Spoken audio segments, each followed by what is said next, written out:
Hello, and welcome to this fifth class of our study of the book of Revelation, Apocalypse as Hope. Today, we'll be going over the fourth and fifth chapters of the letter. Specifically, we'll be going over the symbolism found in the heavenly throne room.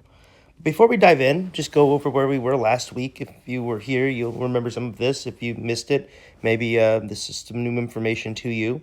But we took a hard look at the first chapter of Revelation and the second and then the third. But we spent a lot of time at the first, noting how John took frequent and obvious jabs at Rome and the Roman Empire.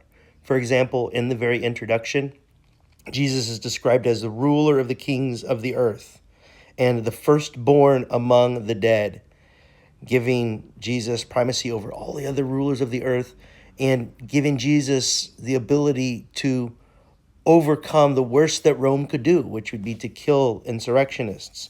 And here Jesus is the firstborn among the dead, meaning even if the Roman Empire brings the full weight of the state against the church, they have that kind of life and vitality too. This is insurrectionist thought. And then you had the very image of Christ that was provocative in verse 16 of the first chapter of Revelation, where we see Jesus holding 7 stars, just as the Roman's sun had been depicted holding 7 stars on some of the coinage, holding a sword, showing that he has military power, or at least power stronger than the military might of the Romans. Different kind of power, we'll find out as we move forward. And also has a bright light around his head. So this is all meant to cue Christ in as the one worth following as sovereign and not the Roman emperor. And you can imagine these things causing quite a stir. Then we considered John's address to the 7 churches in Asia Minor, and we noted how John's jabs at the Roman Empire continue, brought to us by way of various critiques of these 7 churches. And then we were asked to consider our own church communities and how they may compare to the churches described in Revelation chapters 2 and 3, whether those be good comparisons or comparisons that we would regret. Tonight, or today, or whenever you're watching this video, we'll consider the chapters 4 and 5 of Revelation, noting the meaning behind the imagery we find there. We'll notice how the heavenly throne room reveals and reflects the values of God's dominion, in contrast to the values of Rome's domination. So as we move forward, we'll be noting the imagery, but also highlighting the contrast between how these things were depicted over and against Rome. So I'll just begin by reading verses 1 through 3 of chapter 4, and it goes, "After this I looked, and there in heaven a door stood open, and the first voice, which I heard speaking to me like a trumpet, said, 'Come up here, and I will show you what must take place after this.' At once I was in the Spirit, and there in heaven stood a throne, with one seated on the throne. And the one seated there looks like jasper and carnelian, and around the throne is a rainbow that looks like an emerald." Throne room imagery is a common motif in apocalyptic texts. Quoting from Bryant Blunt here, "The accents highlight God's glory and majesty. In heaven, the place of royal recognition is reserved only for God. In heaven, God rules." That realization should temper the fear that John's hearers and readers have about the historical rule of Rome. It should overcome the hesitancy they have about proclaiming the lordship of God and God's Christ in the Roman world. Despite the pretensions to control asserted by Rome, ultimate power belongs to God. God is therefore due ultimate and singular witness. The image cast here would reflect the royal courtrooms that the people were well familiar with. Many of the same themes and things happening in the throne room. The royal would sit exalted on a throne. The royal would be surrounded by attendees who would at appropriate times lavish praise on the ruler. Everything would be done to emphasize the grandeur of Rome and the splendor of the emperor, its icon and figurehead. True to the pattern I hope to establish before the end of these classes, the throne room scene here seeks to show up Rome and Rome's emperor by portraying God in a throne room the rulers of this earth could never dream to duplicate. The lights are just too bright, the sounds, smells, and sensations just too overwhelming. No ruler could replicate the emerald rainbow, which may have reminded the original audience of the halos that surrounded various depictions of the emperor. For certain, the brilliant colors emanating from the one on the throne are meant to have this effect. So if Caesar is reading this letter at some point, they're going to be jealous of this throne room. Verse 4, around the throne room are 24 thrones, and seated on the thrones are 24 elders dressed in white robes with golden crowns on their heads. The 24 elders sitting on their thrones mirrors the attendants that would have stood in waiting for the Roman emperor. We are not absolutely certain of the significance of the number 24, but there are many plausible surmises. One, it may be that these 24 attendees represent a combination of the 12 tribes of Israel with the 12 apostles. 12 was a number that signifies completeness, so perhaps here we have a double completeness represented by the numbers. 2, it may be that these 24 elders stand in place for the 24 star gods of the Babylonian zodiac. 3, it may be that they represent 24 shifts of either priests or Levites who served the temple before it was destroyed. Or 4, they may represent the 24 hours in the day, thus representing the fullness of time. One thing I can speak of with confidence, though, is that the number probably means something along these lines. Then you have the white robes that the people are dressed in. These are the robes given to faithful witnesses throughout the book of Revelation, white robes.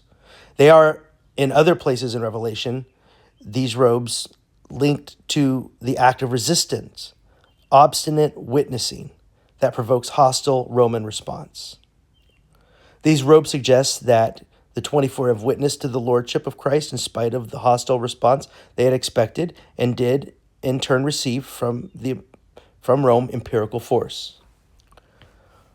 That's what the white robes represent. So all of these people attending God in the throne room will have the uniform of one who has endured, more or less, endured suffering on account of Christ, and wearing golden crowns.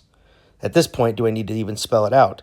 Even the attendees at God's royal throne room are adorned with a crown, as a royal might wear. This is to suggest that even those who sit in attendance in the heavenly throne room are honored as one would a sovereign. This would indicate to the early Christians that, in the final reckoning, even the lowest saint is treated as an emperor would be treated. Indeed, this is the same headgear Christ will wear later in this letter. Moving on with the throne room, verses 5 and 6. Coming from the throne are flashes of lightning and rumblings and peals of thunder, and in front of the throne burn 7 flaming torches, which are the 7 spirits of God, and in front of the throne there is something like a sea of glass, like crystal. So we have several different images here that I'd like to highlight. One, flashes of lightning. Lightning and thunder were used in association with Greco-Roman deities and emperors. This includes Domitian, who did use lightning imagery and portrayals of himself. The point here is God has power over and greater than the power of any other ruler. You have these 7 flaming torches. Here, the 7 torches build upon the grandeur of the scene. Their number emphasizes the themes of completeness, as we've mentioned earlier, that the number 7 is a number that signifies completeness. Quoting Brian Blunt here, for the prophet, the stand and its lamps represented the presence and vision of God throughout all creation. The perfect presence of God, symbolized by the number 7. These also may have reminded the original audience of the lamps that burned before the Ark of the Covenant. This would be a reminder of God's past faithfulness. And then you have the sea of glass. The sea is the site of chaos in the Bible. The raging sea represents resistance to God, God's people, and the future of God's people. Before God can create and secure the world, God must first seize control of the sea. And here, the significance of the glassy sea isn't to emphasize real estate by the ocean, but rather it's to emphasize how the sea, symbolic of the chaos that the Roman Empire brings into your life, is here stilled. The top is smooth as glass. God has stilled the chaos and holds all in control. What is also interesting is that the sea is placed between the heavenly attendants and the throne. The implied meaning is that before we reach the presence of God, we'll have to make it through and over the chaos. A longer quote from Brian Blunt goes, God has made the crossing easier by freezing into place the sea and the hostility it represents. God has not, however, realized the goal that John's vision ultimately promises, the complete destruction of the sea. In fact, the sea now exists with God. It sits in heaven next to the throne. God harboring the sea in the throne room is like the President of the United States stashing an unstable, active Soviet-era nuclear bomb on the credenza behind the desk of the Oval Office. Indeed, the sea is glassed over like a cosmic throw rug. It is, however, still there, waiting to break open and flood away the hopes and dreams of heaven itself. Locked down is not thrown out. When John sees the sea through the open door, he therefore knows that the future, even God's future, is still a very dangerous place. Moving on, the remainder of verse 6, going on through verse 8. Around the throne and on each side of the throne are 4 living creatures, full of eyes in front and back. The first living creature like a lion, the second living creature like an ox, the third living creature with a face like a human, and the fourth living creature like a flying eagle. And the 4 living creatures, each of them with 6 wings, are full of eyes all around and inside. Day and night without ceasing they sing, Holy, holy, holy, the Lord God Almighty, who was and is to come. These lines were favorites of mine in my youth. I may have mentioned that I had collector cards featuring biblical figures and stories, and I had each of these 4 creatures here depicted on playing cards, kind of like baseball cards, but Bible cards. And I remember the imagery vividly, and I remember them seeming to me to be wholly irrational, illogical, and bizarre.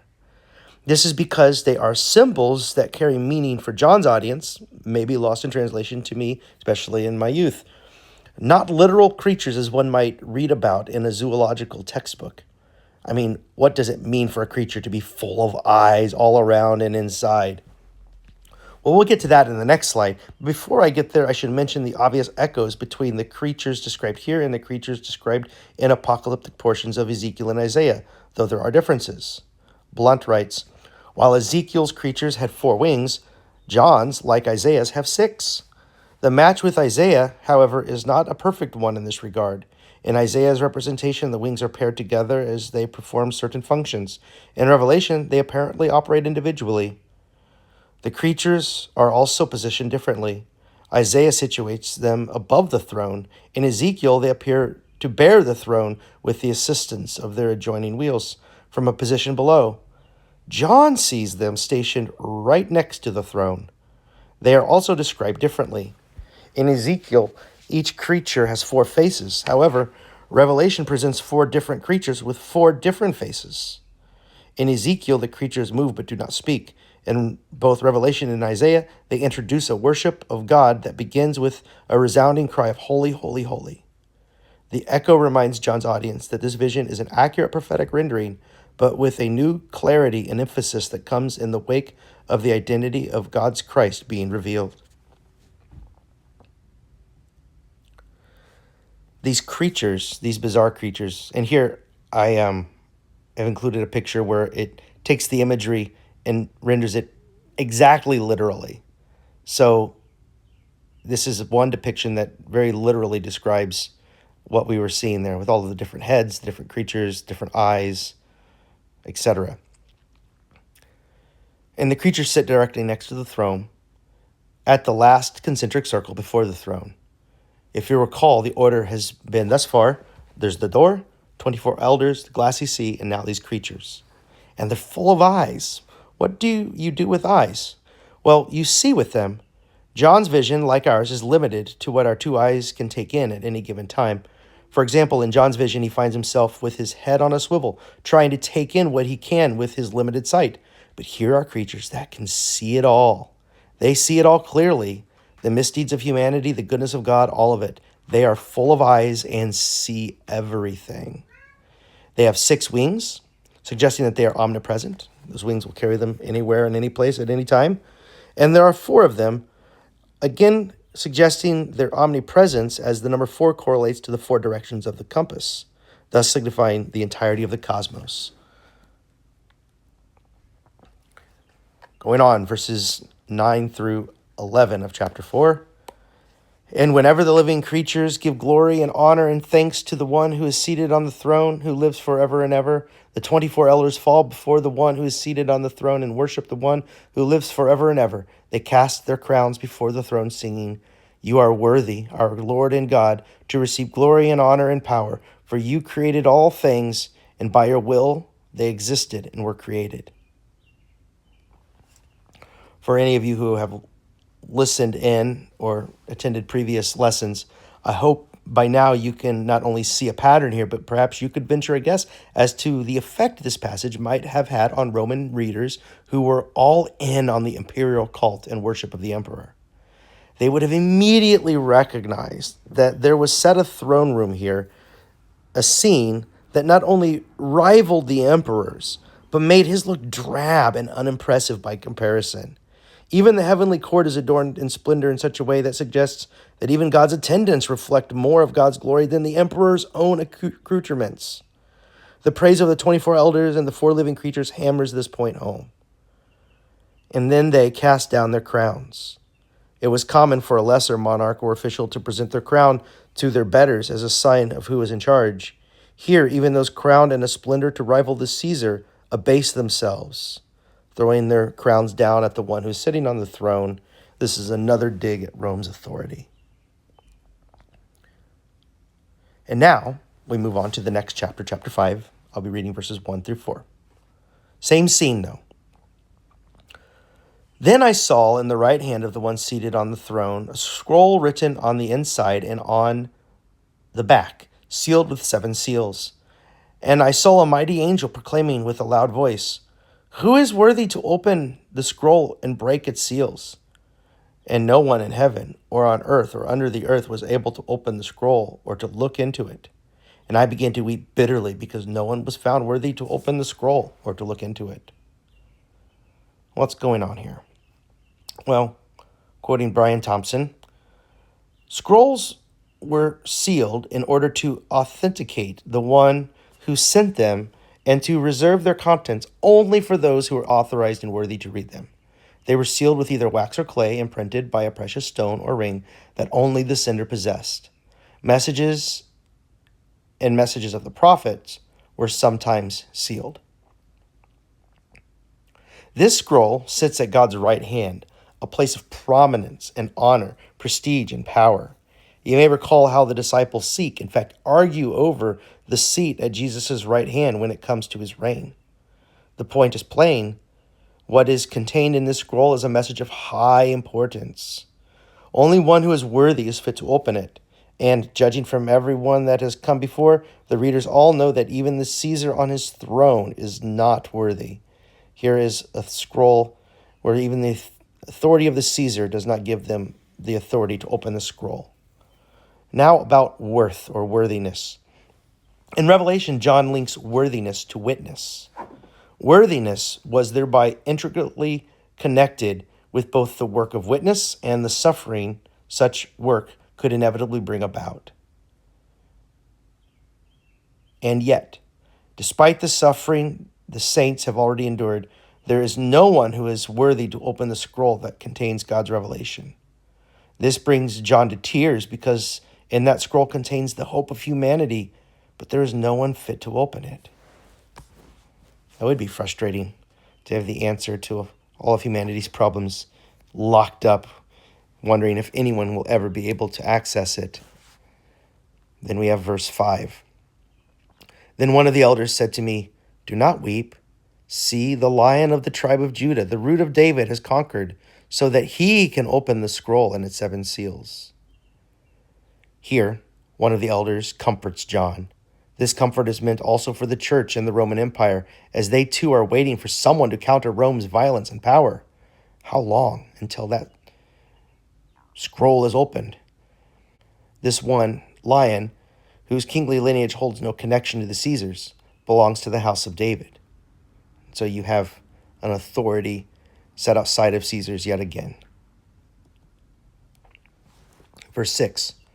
Then I saw between the throne and the four living creatures and among the elders a lamb, standing as if it had been slaughtered, with 7 horns and 7 eyes, which are the 7 spirits of God sent out into all the earth. Now here, talk about a contrast. In the last verse, the one who was worthy to open the scroll was described in terms of power. Now he is portrayed as a slaughtered lamb, vulnerable and apparently defeated. This lamb appears to be, quote-unquote, working the throne room, moving between the elders, the creatures, and the throne's immediate side. Jesus, the prophetic witness figure, apparently testifies to a truth. He faithfully adhered to that testimony even under the direst of circumstances, at the cost of his own life on the cross. And yet, the lamb still stands on its own feet. It's odd behavior for a slaughtered animal, to say the least. And the lamb is laden with symbolism suggesting Christ's power despite what Rome did to him. 7 horns. That's perfect power. Remember, horns signify power. That's why all of the nation states have all of these horns that could represent the actual state or the city or the despot. 7 horns, perfect power. 7 eyes. Eyes you see with perception. Here we have one with perfect perception. And then this one is sent out into all the earth. This one is every place. This Christ, this slaughtered lamb, that seems vulnerable and yet is somehow the one who maybe is going to be worthy to say, open the seal. Well, he went and took the scroll from the right hand of the one who was seated on the throne. Now remember, this scroll has been sealed by God. No one was found worthy to open it except the one who endured great suffering at the hands of Roman soldiers. Even after the power of the Roman Empire killed him, an action meant to rob him of power and volition, Jesus Christ's glory and power outshines the emperor's. There is no seal the emperor may place on a scroll that Christ does not have the authority to open. The emperor, however, is not worthy. His reign and power, the control he feels he holds over the world and its creatures, is an illusion. The Lamb who is slain, however, is the real deal. Verses 8 and 9 of chapter 5. When he had taken the scroll, the 4 living creatures and the 24 elders fell before the Lamb, each holding a harp and golden bowls full of incense, which are the prayers of the saints. They sing a new song. Here we have several images through word picture. Harps remind the readers of the harps played by Levite attendants in 24-hour shifts in the Jerusalem temple. Incense was often a part of Israel's liturgical life at the Jerusalem temple. This also reminds the readers of their worship, pointing to something transcendent. And then there are the prayers. If what comes later is any clue, in chapter 8 of Revelation, then these are not prayers of offering, but rather prayers asking for the saints to be vindicated for their suffering, which is a dominant theme in Revelation. What will become of the suffering that has already happened, and how will the saints be vindicated? We'll touch more on that as we continue forward. Then the heavenly court sings a new song in praise to God. In the Old Testament, a new song is always an expression of praise for God's victory over the enemy. So this new song is we say preemptive or appropriately placed song of victory over the enemy being the Roman Empire here. And we'll read straight from verse 10, this song of praise, this new song. You are worthy to take the scroll and to break its seals, for you were slaughtered in your blood, and by your blood you ransomed for God saints from every tribe and language and people and nation. You have made them a kingdom and priests serving our God, and they will reign on earth. Here is a victory hymn to rival the songs sung in procession for Caesar after a victory in battle. Only this time, the battle was against God's chosen servant, Jesus Christ, that Lamb. And Jesus was not defeated. In fact, despite all, the slaughtered lamb stands on its own 2 feet. What's more, the slaughtered lamb has shown God's people the way forward. The way is not to kowtow to the despotic rulers of any age, but to rather resist evil, knowing that God, conversely God's children, will be vindicated in the end. Revelation's first readers would have sung these hymns as defiant anthems that more than question Caesar's rule. In joining them, they joined with Jesus in his defiance of evil forces and made these songs their own. Now, verses 11 through 14, and we'll just read them here. Then I looked, and I heard the voice of many angels surrounding the throne and the living creatures and the elders. They numbered myriads of myriads and thousands of thousands, singing with full voice, "Worthy is the Lamb that was slaughtered to receive power and wealth and wisdom and might and honor and blessing and glory." Then I heard every creature in heaven and on earth and under the earth and in the sea and all that is in them singing, "To the one seated on the throne and to the Lamb be blessing and honor and glory and might forever and ever." And the 4 living creatures said, "Amen." And the elders fell down and worshipped.